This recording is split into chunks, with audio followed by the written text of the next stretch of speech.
Hi. I know it's been a really long time. I'm 5 years, 2 months off, and recently have been feeling really terrible, like bad, worse than I felt in 2 years at least. Um, so what happened was basically my dog. I was on the road in Texas over Christmas and New Year's, and my dog got really sick, really suddenly, and I completely panicked. Took him to the vet. The vet didn't really say anything. They just said his gut bacteria is off, whatever that's supposed to mean. And then he seemed to be fine the next day. So I just kept moving on. And then a month went by and he stopped eating his treats. He was looking at me funny. It was like, what is going on? This dog wants his treats every night. This is not a video about my dog. I'm sorry. I'm just telling you the context. So I knew something was wrong. I took him to the vet that very day. We got the diagnosis of lymphoma. And basically, I literally stopped what I was doing and drove 800 miles in 2 days, which I have never driven that much. I mean, it usually takes me 4 days to go that distance. But I was that panicked and I was crying the entire way home. And I would cry and stop and take a rest and drive and cry and then stop because I couldn't see. It was extremely stressful. I made it home. We went to see our vet, and they basically said he has cancer. It's not going to go away. Prednisone may give you some relief. You might have a few weeks to maybe a month, and he made it a month. And then it was basically like hospice situation the last month. And we were waking up every night, like every 2 to 3 hours to go to the bathroom, massive diarrhea, peeing, not wanting to eat a lot, and then eating too much because of the prednisone. It was very intense. I was barely sleeping. I was starting to feel crazy. I was getting burned out from just taking care of him, which made me feel like a cruel human being. But it was like compassion fatigue, and then me trying to understand this thing is gonna die. What is that? How does that even happen? Where does that spirit go?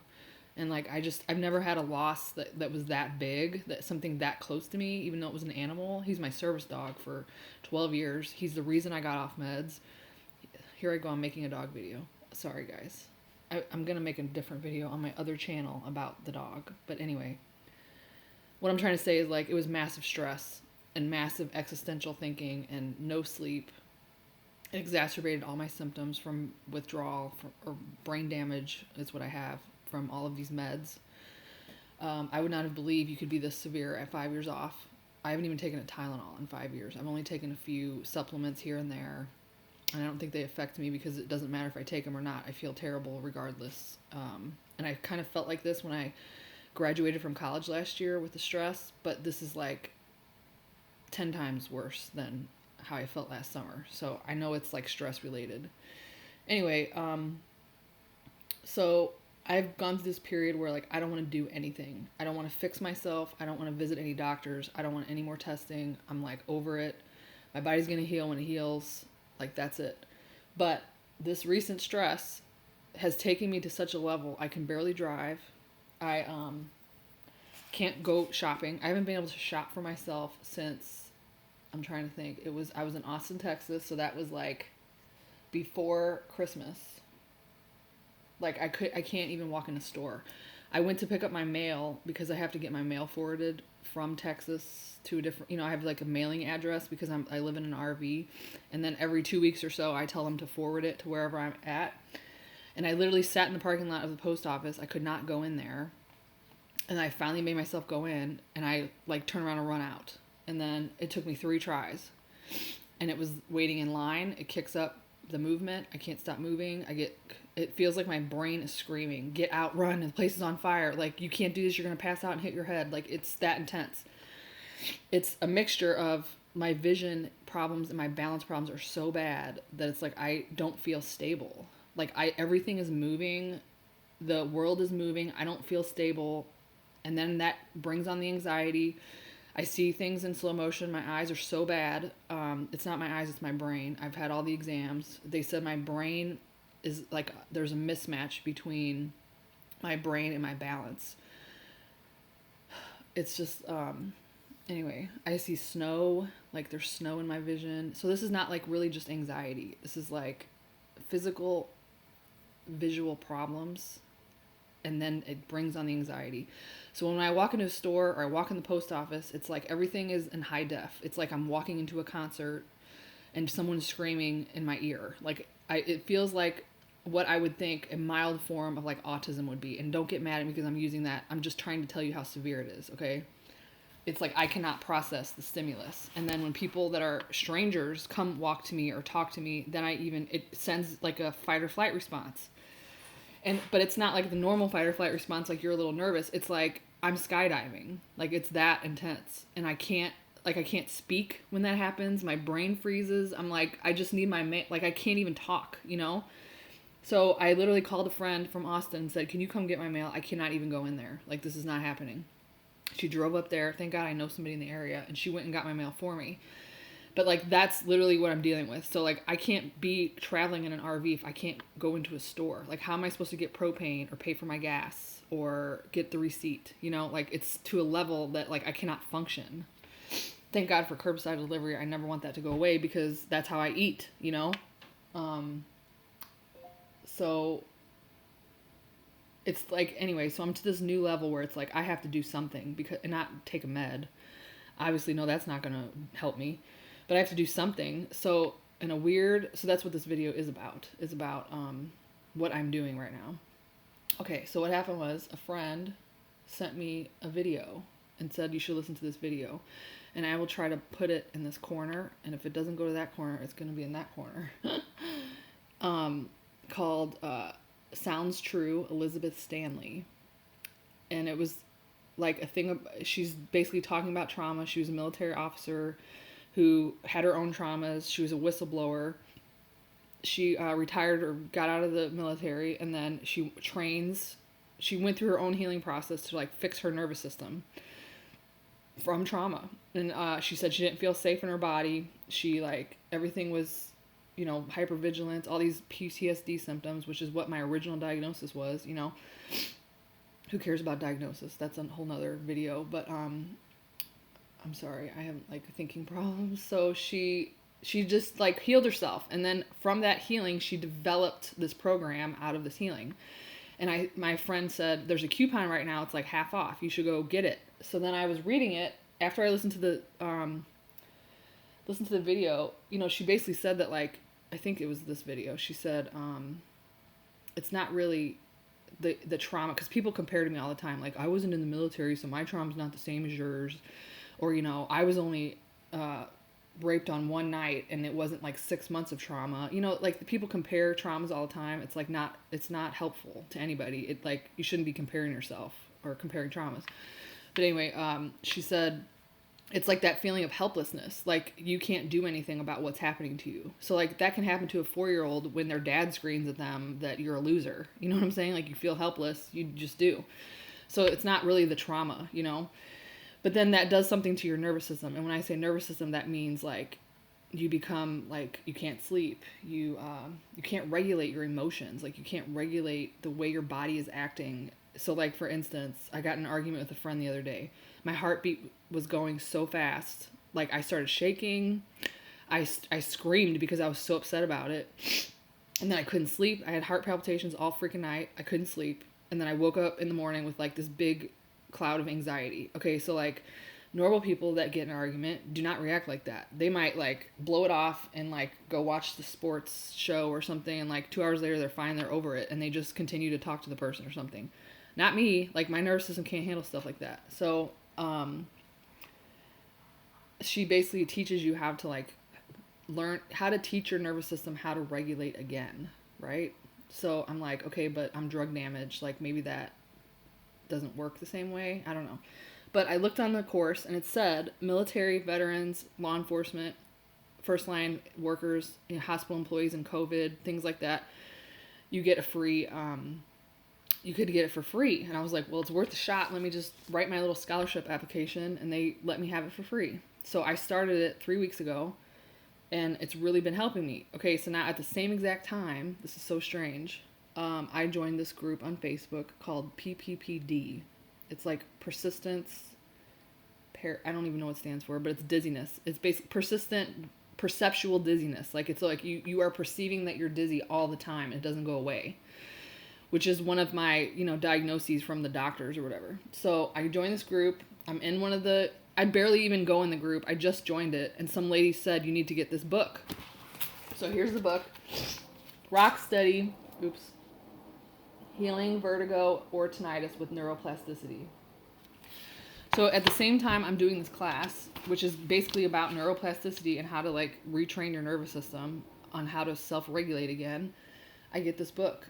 And I haven't read a book in like 8 years. I'm not exaggerating. It might have been 10. I don't even know. It's been a very long time. The only time I get audiobooks. Like all through college, I had audiobooks. Everything was an accommodation. Everything was on audio because I could not my eyes don't even work together. I have strabismus or whatever. So my left eye, like when I read, I have to close one of my eyes. And then when I'm reading with one eye, it makes me agitated. So it's like I can't even read, for years. I can't put this book down. That's how good it is. And it's like, for some reason, maybe my symptoms have calmed down to a certain degree that I can, and it's not making me agitated anymore. But I've been reading through this book as fast as I can. I'm just completely fascinated. So this is the whole theory. This is way longer than I wanted it to be. I was trying to make this quick, but thank you for hanging with me. I talk too much sometimes. Okay. The book, the basic theory is that you have dizziness or tinnitus, but listen, this applies to our withdrawal symptoms, I think. Some of them.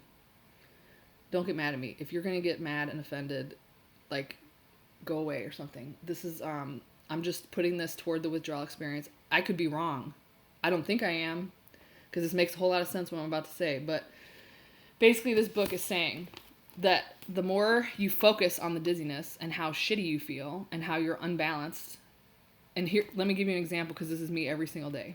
When I wake up in the morning and I go to make coffee, I go, okay, how bad is it today?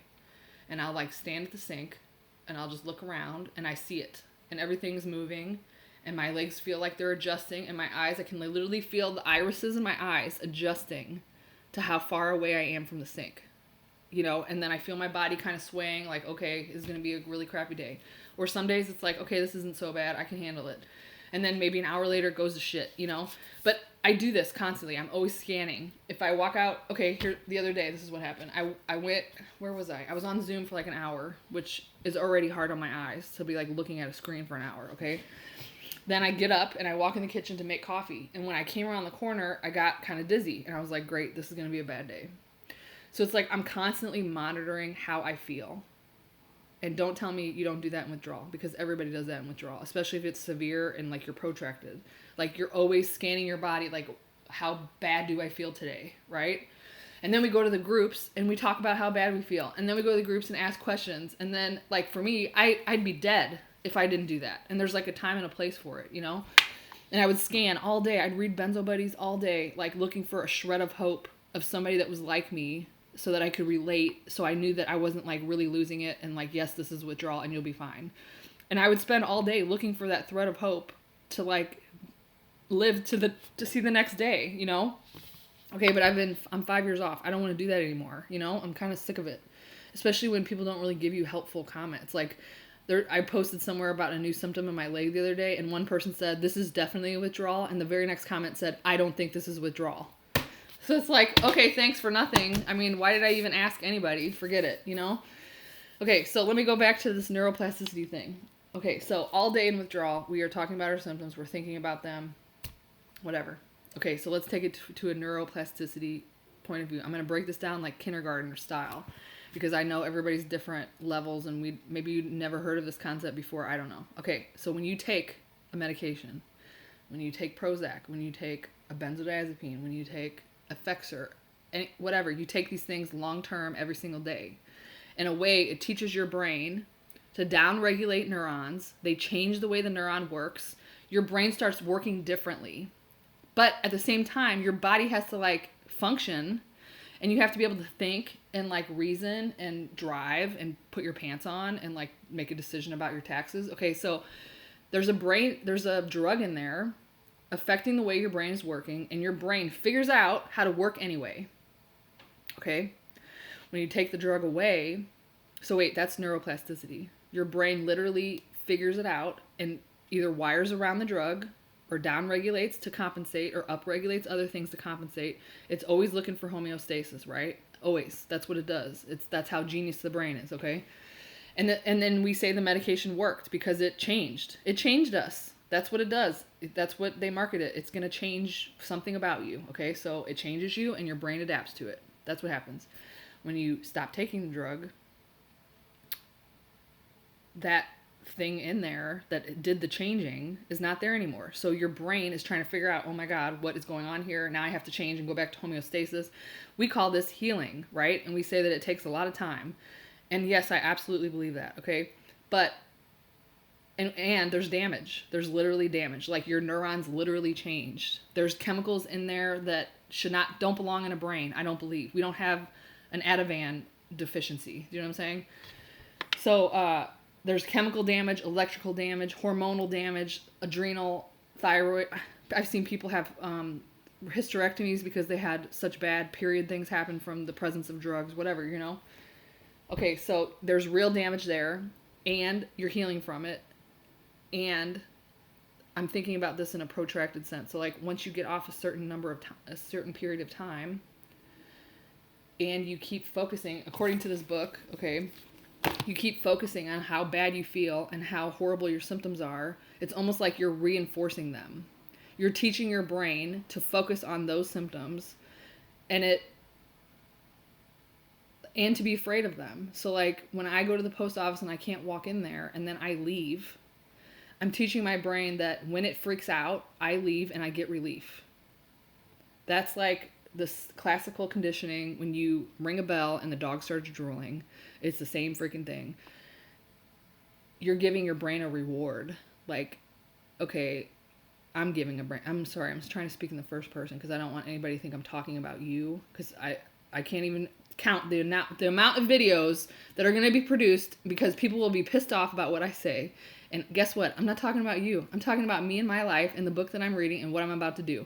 You don't want to do it? I don't care. It doesn't apply to you. Go away. Like, I'm not talking to you. This is my channel. Okay, sorry for being sassy. I'm trying to make a point here. Okay.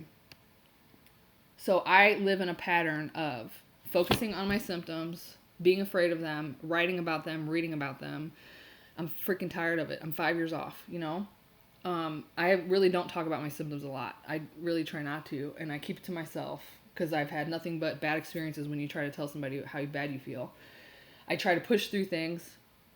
Even I know that if I feel like crap at home, I'm going to feel like crap at the grocery store, but I need to eat. So like I'm going to the grocery store, you know? And if I pass out and hit my head on the floor, usually that doesn't happen because I leave, because I am rewarding my brain an avoidance, or I get curbside delivery, which is like the perfect reward because I never have to shop again, you know? Okay, anyway. God, I'm ranting. Okay, let me go back to the point. So according to this book, when you focus on how you want... Let me find the passage because I even underlined it part. No, that was a different part. Let me see.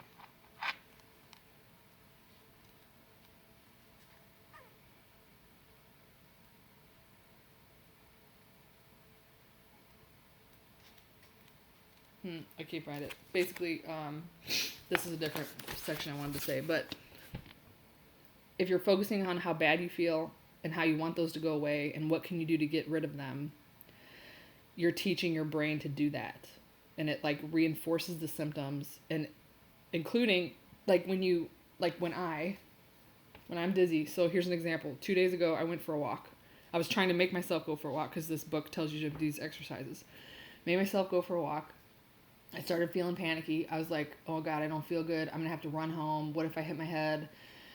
Okay, so my brain is focusing on those sensations and those thoughts and those feelings, and then it causes the adrenaline rush and a fight or flight response and all this stuff, and then I completely freak out, and then I feel more dizzy because now I'm like not breathing, and now I have heart palpitations on top of it. So it's like I can't even explain it all the way, but you're like teaching your body to do that. Like when I have this feeling, my response is to completely freak out. And so in a neuroplasticity sense, I am reinforcing that thought pattern, those feelings, and those excruciatingly painful symptoms, right? The original symptom was only, oh, I just feel a little lightheaded. This is weird.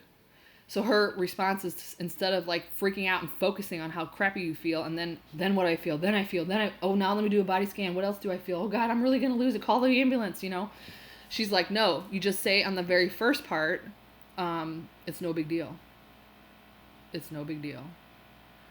And you might scan your body and feel where you do feel stable. And this is where she brings in, look for how you want to feel. Look for what else is there. So like, yes, I have vertigo and nausea and lightheadedness, but what else do I feel? And to have like a curiosity about that. And just hearing that sentence, I'm telling you guys, I almost cried. What else do I feel? Like I have never heard anybody say anything like that. Like, yes, you have these severe symptoms, but what else is there? And to me, that was like this opening, like, holy shit, why didn't I think of that, you know? Or, of course, like, what else do I feel? My feet, like right now, I can feel my feet and my legs are completely fine. There's nothing wrong with them. No pain. Okay, wait, there's a little pain in my kneecaps. Okay, no big deal. I just did it. Go back to my feet. Nothing there. They're heavy. I feel the way my socks are stuck between my toes. Okay, so when I do that, guess what happens?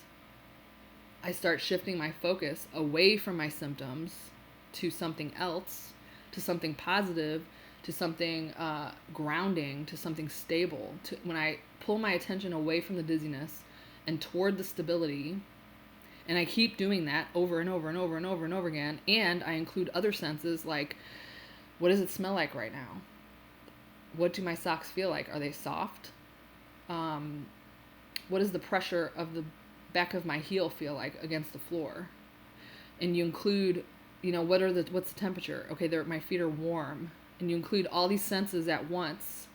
And it's almost like this kind of like a focusing technique that rewires the brain. So then when I keep coming back to my body over and over and over and over and over again, it lessens the focus, because I'm not focusing on the symptoms anymore. I'm not focusing on the dizziness and not being able to walk. Like, I'm pulling it away and fixing it in a different direction. It's just like, I don't know, I would imagine weightlifters or something. You start lifting weights and you get good at, like, at the beginning, you don't know what you're doing. You just lift the weight and it might be 5 pounds and like, okay, wow, good job. You keep lifting it and then your form gets better and you're able to lift more and then you lift more and then you lift more. So it's the same thing. Like, I'm teaching my brain to focus over here. Like, stop looking at this crap and come over here. Come on, let's go. And in a way, I think this is related to how we heal. Because the more we get back into our lives, the less we are on the boards and in the groups and on YouTube and in our, you know, and dreadfully miserable. And listen, I'm not being blamey here. We all have a healing process. I couldn't have been talking about this a year ago. You know, I couldn't talk about this 2 months ago. Like, I couldn't walk in the freaking post office, okay? I still can't. So maybe this is early. But no, I did go shopping today because I wanted to try it out. So, anyway, I'm going with it. I'm not wrong. I'm not going to be wrong. I don't really care about being right or wrong. This is what I care about. I want to feel better. I'm sick of it. I did 18 months of vestibular rehab, which was similar to this book. But the thing that was missing was feeling it. Like, being in my body. I'm not in my body. What I noticed is, one of the first exercises, she was like, do a body scan. This was on the course, though. It's called MFFT. The course was like, stand in your living room and scan your body all the way down. And she like talks you through it. And I was literally like, I can't feel my body at all. I literally feel like a ball of energy. I don't even know how big I am. It's just like an awareness. I can't even feel my skin or my body or nothing. And I was just crying because I was like, I can't feel anything. I'm just so, like, adrenaline. That's all I feel. I feel like pure stress. That's what I feel. I don't feel my body, my butt, my feet, my socks. I don't feel anything like that, you know? And I cried, and I was like, this stupid exercise, like, I don't even want to do this, because all you're going to do is make me feel reminded of how shitty I feel, you know? So, the other thing she said, last thing, and I'll try to wrap it up, because, God, it's already 25 minutes. Oh, my God. Sorry, guys. Is that she says, like, distractions. You have too many distractions, and you do these distractions, and in a way that teaches your brain to not feel what you're feeling. And I should probably know more about this. I'll learn more as I go because I'm still reading. I'm like halfway through this book, and I've been doing it the whole time. But like me, I have a habitual phone thing. I'm always on my phone. I'm looking. It's because my body feels so bad. I have to do something outside of my body to like not feel how bad I feel, you know? And then everybody will say, oh, Angie, you're so functional. Yeah, I'm functional because I'm trying to survive. Like if I sit at home, I feel literally worse. Like I cannot sit still. I need to go. I have to walk. I have to be outside. Like that is my way of coping with how bad I feel. Like I can't lay in bed, you know? So, she's basically saying the distractions taking you away from your body and how you are feeling are actually keeping those reinforced too, because you're not feeling your sensations. You're not like getting inside your body and saying like, what do you need? Like she's always asking like, what else is there? You know, being curious about your body, like asking your body like, what do you need to feel? What's out of balance? What do we need to change to help you get back in balance? Like I'm not asking these questions. I'm like, I feel like shit and I don't want to feel it, so I'm gonna do something outside of myself so I don't have to feel how I feel, you know? So this is what I did one of the exercises the other day. I was going for a walk. And when I go for a walk, usually, I can't even walk that far, like, at all. Like, I had a friend, they walk so much. Two of my friends walk so much. And I would look at my watch. Like, as soon as we get to, like, the half-mile mark, I'm turning around. Because I can't, the dizziness gets worse. I see all kinds of visual distortion. Things pull away from me. I feel like I'm going to fall over. Like, I'm not doing it. So I've been trying to like build up some stamina around walking, but I have to walk really slow. Okay, so the other day I'm walking. I'm like, I'm going to go practice some of this book. And I say to myself, turn your phone off. Like no more radio when you walk, no more thinking. You're going to actually walk. So I slow down because I was so dizzy and like starting to panic, you know, I didn't feel good. And then I'm like, feel your feet touching the ground. Feel the way your arms are swaying. Feel the way your sweatshirt feels on your body. And like, I just kept pulling myself back to that over and over and over and over for the whole walk. Like I only walked like 10 minutes or something. And I was like, nope, this is what you're doing. You're just going to keep doing it. And then I'd feel that urge, like turn your phone on. No, you're not. And it's really not about the phone. It's about like, I don't feel good. You know, I don't want to be in my body at all. Like I'm highly traumatized from this experience and from the trauma before this. You know, and just being like feeling unsafe in your body because you're scared of it and all the symptoms that are coming. So I just kept pulling myself back. And like I felt good when I got home. I still had some visual distortion, but I was like, okay, what else is there? We're going to stop. We're going to cut this off, you know? So I don't know. This is what I'm doing. I'm doing the MFFT program. I'll put the links below. And I'm doing this book. And what else? What can I lose? You know what I'm saying? The book even says, no doctor's going to fix you. The only person that can do your neural reprogramming is your own brain. Nobody else can do it for you. And then I started thinking about that DNRS program and the Gupta program. And I know several people in Protracted have tried it. Some people have success, some don't. I heard a little bit about what it's about. I'm not going to poo-poo it because I don't know anything about it. But it sounds similar. I think they might, I don't know, maybe as you go in the program, it might progress or something. I don't know. But there's something to this neuroplasticity thing. I think that's what happened to us. And I think it might be our answer on our way out of it. One way or another. Whether it's slowly walking back into your life, you know, doing things out of your comfort zone and then being a positive experience. Like for me, what happened the other day. I was trying to practice this stuff. Okay, so I was like, okay, you're going to go to the store. And I was like, but you're not going grocery shopping. You're not going to get like a cart full of groceries and then have to leave.